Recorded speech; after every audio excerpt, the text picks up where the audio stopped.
Okay guys, this is the cichlid shed. I'm about to open my door and show you my fish room.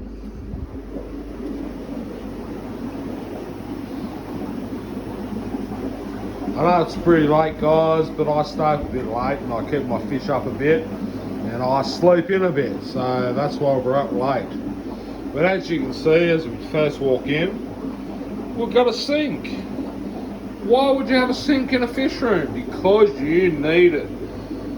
I can flush sponge filters out, I can get my sump filter meter out, flush it in here, back in, I do my water changes through here. This is all very easy and very simple, okay guys?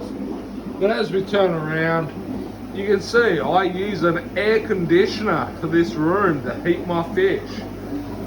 This is the only heater in the room, but because it's such a small room, very efficient aircon, it runs very well and keeps my room about 28 degrees, sometimes up to the 30s. I'm guessing summertime this year I'm going to shut it off and hopefully make it for a while without even having the aircon on. But anyway, if you look down here, we've got a couple of Otophalanx tetrastigma ready to go. I honestly tell you now, I was trying to get into the New South Wales Cichlid Society meeting and sell some of these guys, but it turns out my membership has lapsed. Okay guys, that's a thing of my fault.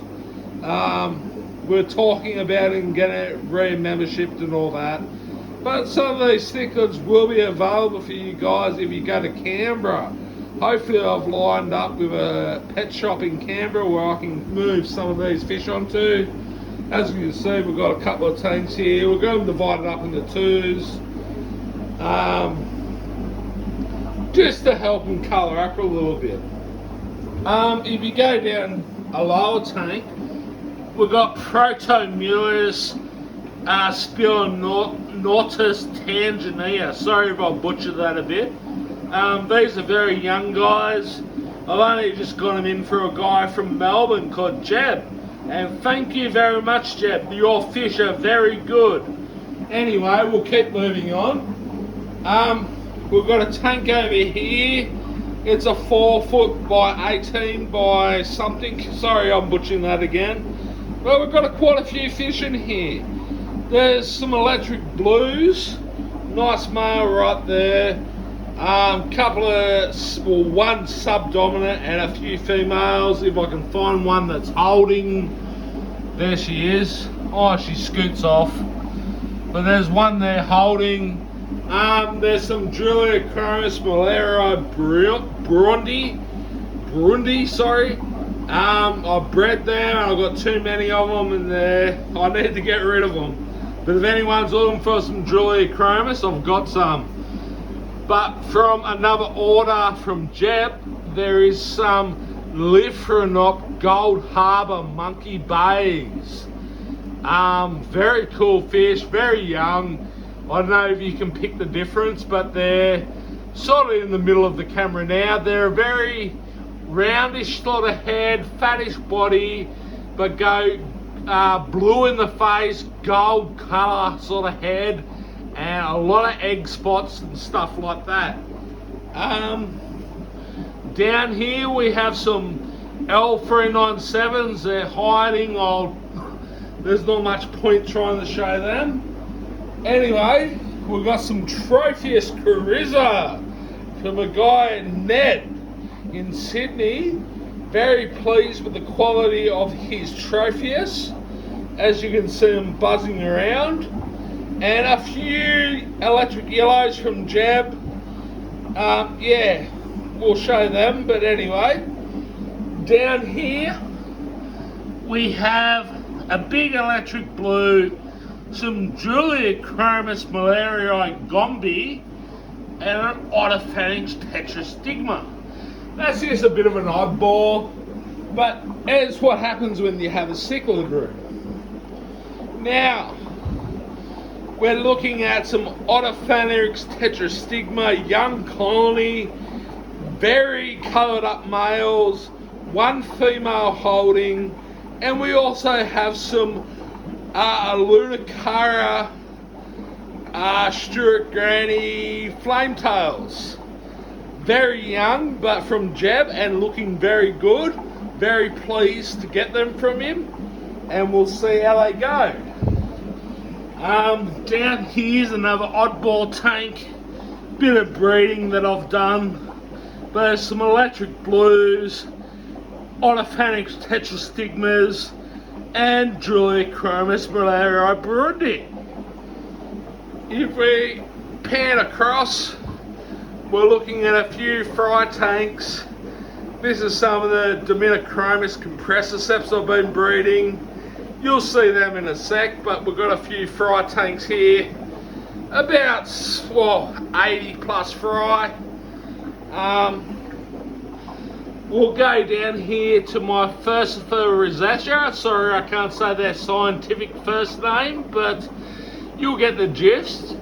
Young, well, not so young, but about over 12 months, 2 years. Seeing some pits, some colouring, a lot of males, very heavy in the males, but hopefully the females will come through. A few shells and a sponge filter for the Juliachromis regani Buchambura of the hind behind. We'll come down to another low tank, but a pretty cool tank. This is my Madoka White Lips from Ned. Very pleased to get them from him. 6x2x2 fake background or 3D background, side driven sponge filter, and they seem to be going alright. I want to add something to them, like maybe Frontosa, or Jeb's got some Lynchochromis acuticeps, the Malawi Gar, and I'm really partial to them, so maybe we'll wait and see, but there's going to be something else added to this tank. Now, we move over to the older tank that I've had for a lot of years, bred a lot of fish in this tank. Dominochromis compressicep rule this tank. We've got a nice, he's a subdominant, or subdominant, sorry. So the black line and stuff still in him. We'll try and find the male that's really fired up.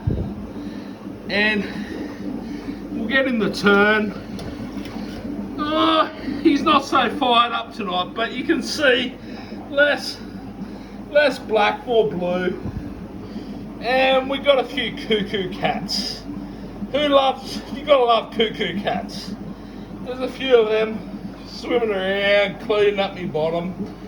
But last but not least, and I try not to spook these guys, but a bit of a thing when I ordered from Jeb, he offered me this breeding colony, and I was quite keen on it once I seen a bit of a pic, but once I got him here, I was quite impressed. But the problem is, I've put them in a low tank, and they're a bit skittish. So I'm thinking of moving them to a higher tank, but these are Protomelius Spilonurus Tanzania, and there's one male, 3 females. And I know you can only see the females there, you're not going to see the male coloured up, but even when he turned up in the bag, he was a stud. So you'll be quite pleased to get some fry from me, from this guy, when I get some good picks up, and you'll see the quality I'm talking about with my fish. So thank you. Anyway, we just thought we'd just do a drop in and show you the fish.